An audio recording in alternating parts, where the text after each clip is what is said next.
Playa.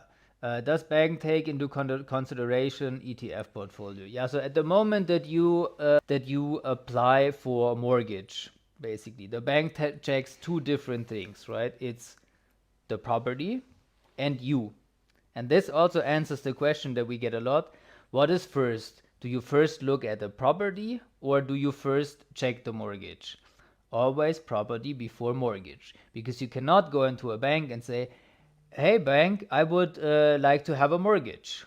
Then the banker says, No. for what? And then you're like, I don't know, a property. And then he's like, what type of property? How much is it? Where is it? All that type of questions, right? So always property first, and then you go to the bank.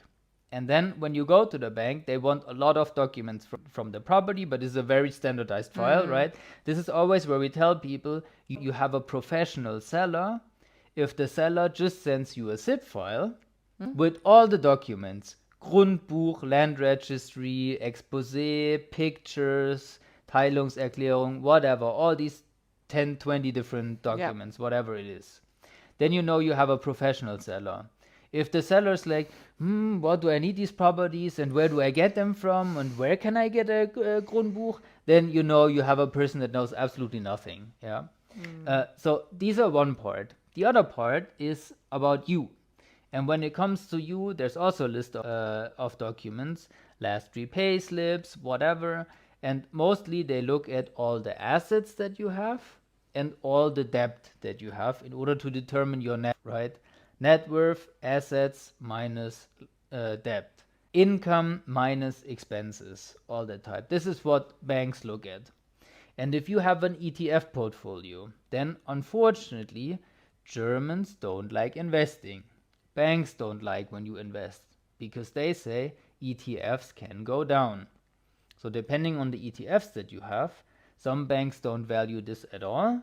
Some banks value this at 50% of the value or 30% of the value, something like this, right? They do like a risk decrease. So if you have 1,000 euros invested in ETFs, some banks will add 500 euro to your asset balance. They do like 50% risk decrease. Or they say, if you want this to be valued at 1,000 euros, sell all the ETFs and give it to us. Give us the money, because money is worth 1 for 1, right? There's no risk decrease for that.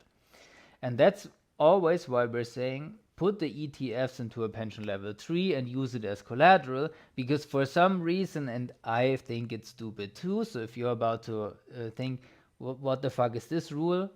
I completely agree. I think it's stupid as well. But an ETF inside a pension level 3 is worth a lot more to the bank than just a standard ETF portfolio in an investment account. Even though it might be the same ETF, they can go down.